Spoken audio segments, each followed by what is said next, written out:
planet's on fire. It's a real code red.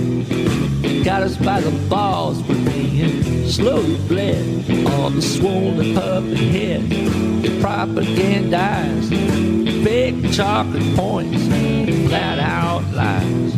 A house full of mirrors, it's a lousy reflection. Run hard left, it's a true direction. Democracy's in trouble, this news isn't fake. Everything we fought for is truly at stake.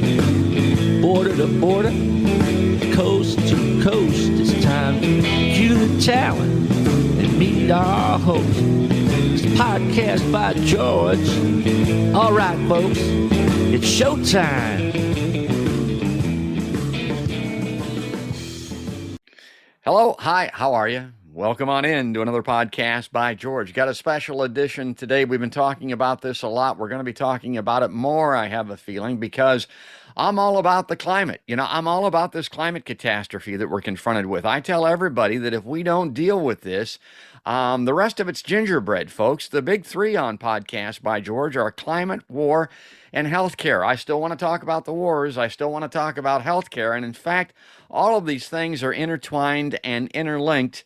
And it's going to be the topic of discussion today with our guest that I'm just delighted to have on. It's Emma Schmidt, folks. She's an organizer for Food and Water Watch. She's one of those young activists that Podcast by George just loves because, Emma talks the talk. Hell, I talk the talk, but Emma walks the walk. I mean, she's out there on the front lines, folks, doing the heavy lifting to save us all.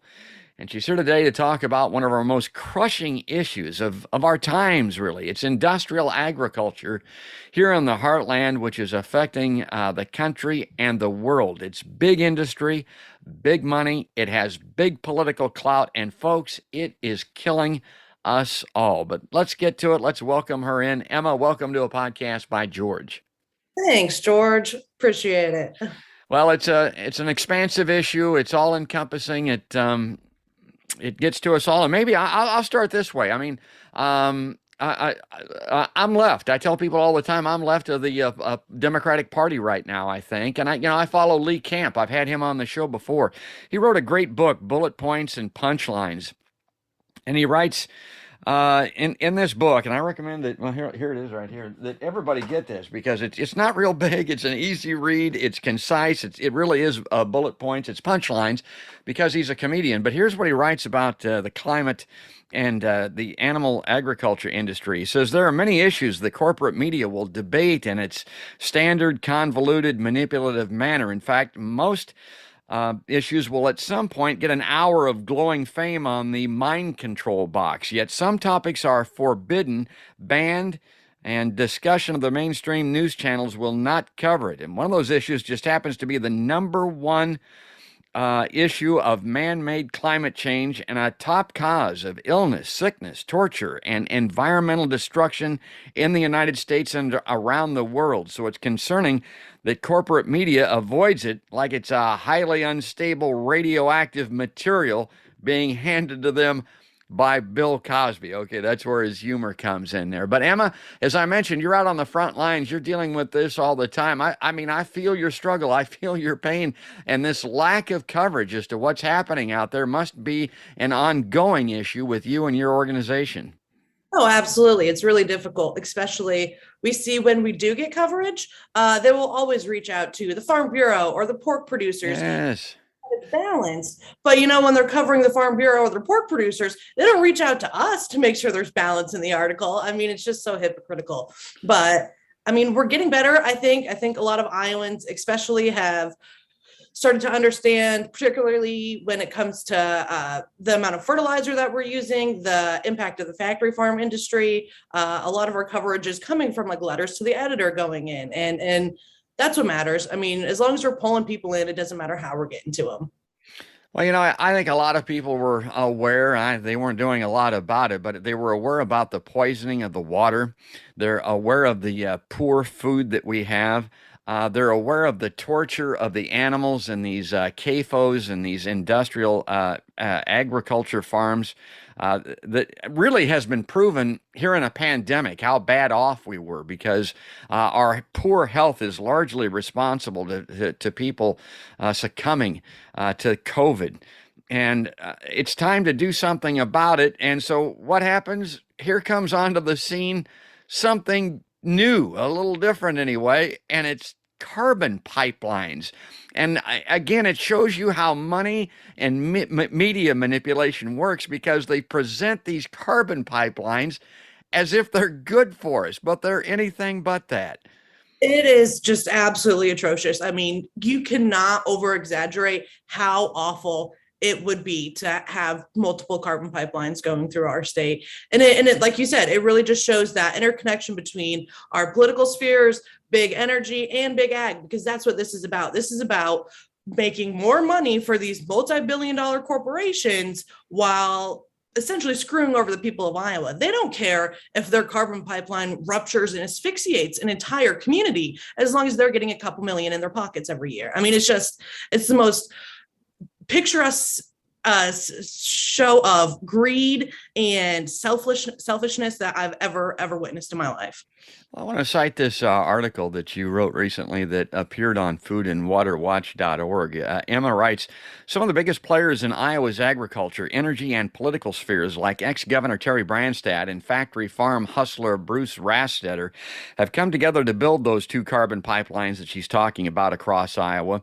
She says carbon pipelines are extraordinarily dangerous, as we recently saw down in Mississippi when our ruptured carbon pipeline sickened and endangered an entire town. She says these two incredibly powerful industries are once again uniting under the guise of addressing the climate crisis. And that's the insult to the injury here, folks. I mean, honest to God, they're presenting this like it's a solution to the climate crisis. Now, I'm not a scientist. I mean, I can barely understand how these things work, Emma, but I read into this a little bit, and these things actually don't work. I mean, they will not do anything. In fact, they'll exacerbate the climate catastrophe. Exactly. And it is funny because these are the same people that like to call us, environmentalists, tree huggers.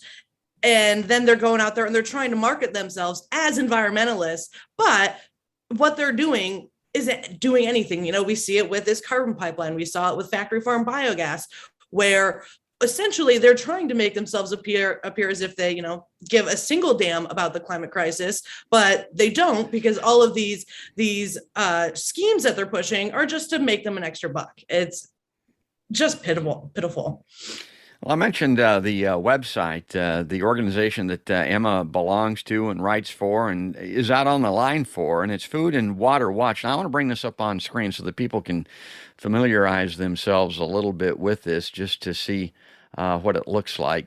So there it is. When you go on to foodandwaterwatch.org, this is what you will be greeted with. And this is great stuff. I just wanted to showcase this a little bit, maybe read through it. Who we are.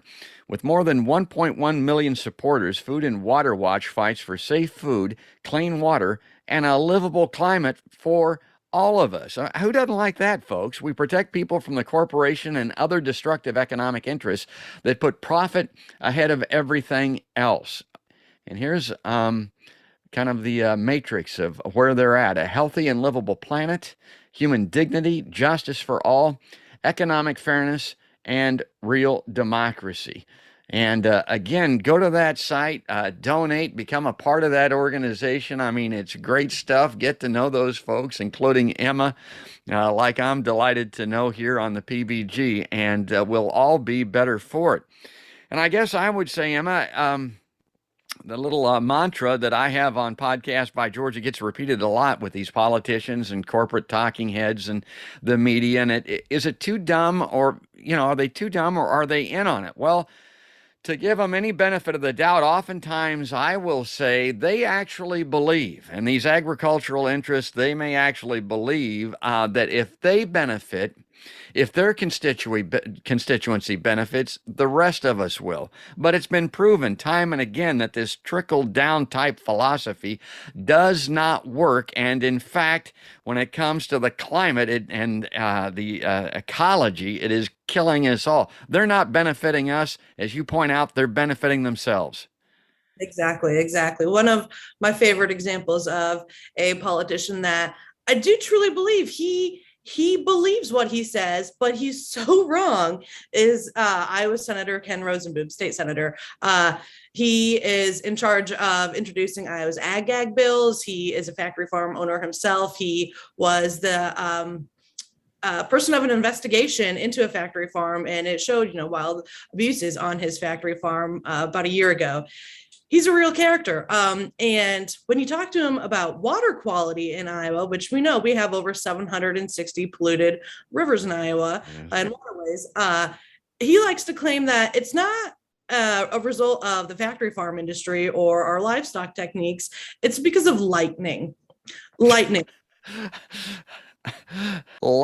I mean, that sounds like people that believe the lakes and ponds are polluted because of geese. I mean, any scientist can tell you that that's absolutely ridiculous. Sometimes they blame it on yard runoff and that type of thing. My God, no. The scale. I mean, it's just common sense. Look at these pollutants that are coming off of these farm fields and these these CAFOs. My God, anybody could tell that that's exactly where the poison is coming from. Yeah, that guy, he's a piece of work. And here's the way that I put it, the context that I like to share with people, Emma. And we're coming into the election season again. The big one here for Iowa will be U.S. Senator ChuckGrassley just announced that he's running again. My God, he'll be 89 years old if and when he gets elected on election day. And that guy has been running the levers of power. He is responsible. I tell folks the U.S. Senate, they're the 100 most powerful people in the world, perhaps. And look where we are with this. When Grassley took office, you could drink the groundwater in Iowa. I mean, the wells were safe to drink 40, 50 years ago. They're not any longer. I mean, we shouldn't be electing that guy for that reason alone. Well, and he is ignoring very dangerous sentiments. I went to one of his town halls 2 months ago, and people in the audience were sitting there claiming that the election was rigged, that all sorts of absolutely conspiracy theory laden things. And not once did he stop and correct them. He just nodded along. He wouldn't, necessarily endorse what they were saying, but he didn't stop them. And so he is absolutely culpable for this environment that we're currently seeing. Yeah, and he knows better. And again, is he too dumb or is he in on it? Because it's a lose-lose. If he doesn't know better, he shouldn't be there. And if he does know better, he shouldn't be there. I mean, so he just sits there, like you say, and acknowledges, acquiesces, and it gets promulgated, and it harms us all. Well, Emma and I obviously could talk forever because we share these political views. Grassley, they talk about him, Emma, he jogs. Well, I don't care. God, we're not electing a man to jog. He visits all 99 Iowa counties. I mean, that's in the major metropolitan newspapers, as if that's a reason to return a guy to office. I mean, a 16-year-old with a Rand McNally map can visit all Iowa counties. That doesn't make any difference whatsoever. And by the way, somebody that's out there running, somebody that's out there walking is Emma Schmidt. So I'm gonna want you to talk a little bit here to wrap up the show, Emma. Give us your perspective and your take, and maybe also mention your websites, your Twitter feed, anything that you want to, where people can get involved in this cause that you're leading on. Sure. So as a lifelong rural Iowan, I have continuously seen the decline of our rural communities, our rural economies, because of these big agribusinesses coming in and taking over. And it's time we stop them. It is time that we put the people of Iowa and our needs and our interests before the pocketbooks of these massive corporations like Tyson and Smithfield and Prestige. It's enough is enough is essentially where we're at. We cannot continue down this path if we want to see an agricultural industry in this state 100 years from now. So we got to do something. And what we have to do is come together as Iowans and fight back and say, it's us. Like this, we are the ones that matter, not these, billion-dollar profits. So I hope you'll join me in this fight. We are always doing good work, and you can sign up on our website. You can message me on Twitter, whatever you want to do, reach out and we'll get you plugged in, because we all need to put our backs into this if we want to find real solutions. So that's foodandwaterwatch.org is the website. And I'll run this little Chiron super the web addresses across the bottom of the screen. And I guess I would say is a lot of people think of this as an Iowa fight, because, I mean, we got the CAFOs, we got the hogs or whatever, but this is nationwide. This is worldwide, this issue that we're talking about with food and waterwatch.org. And this drought that we're having here in the Midwest, I know that your organization is very concerned about that and has written about it extensively, and also water shutoffs, which are looming, folks. If it doesn't rain, they're going to start shutting the water off on us. And foodandwater.org has had a lot of coverage on that recently. And we saw a lot of that during the pandemic, if people couldn't afford to pay their water bills. And I mean, obviously during a pandemic, one of the most important things that you can be doing is washing your hands. But instead we saw, communities across the country shutting off people's water just because they didn't have the money to afford it. And that is just, as far as I'm concerned, it's a human rights violation. We should all have access to clean, affordable water, and end of. And yeah, like you said, this is definitely a national issue. We are a national organization. Here in Iowa, our focus is really on agriculture and, transforming things, because that is definitely a big impact on our water and our climate across the country. I mean, everything we do here in Iowa impacts folks, all the way down to the Gulf of Mexico.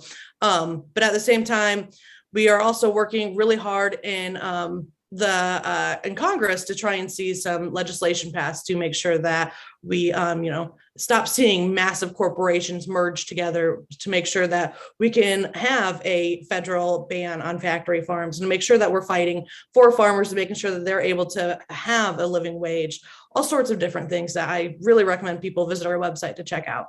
That's great. Folks, she needs and deserves your support. That's Emma Schmidt.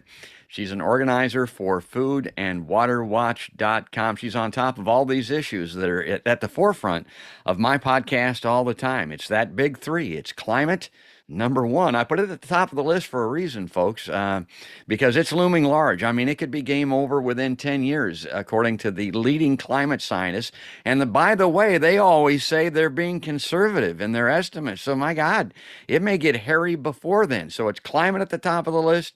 War is right there with it. And of course, healthcare is tied to it all. Emma, thanks again for coming on a podcast by George.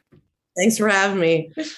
Folks, I hope you enjoyed that. I know I did. Just love Emma and the organization. And if you like Podcast by George, what you can do to follow us and make sure that you get all of these interviews is to go to podcastbygeorge.com, select a platform there. Just click on the little badge or icon where you would like to follow us, and you'll be able to subscribe and be notified when each one of these episodes is released.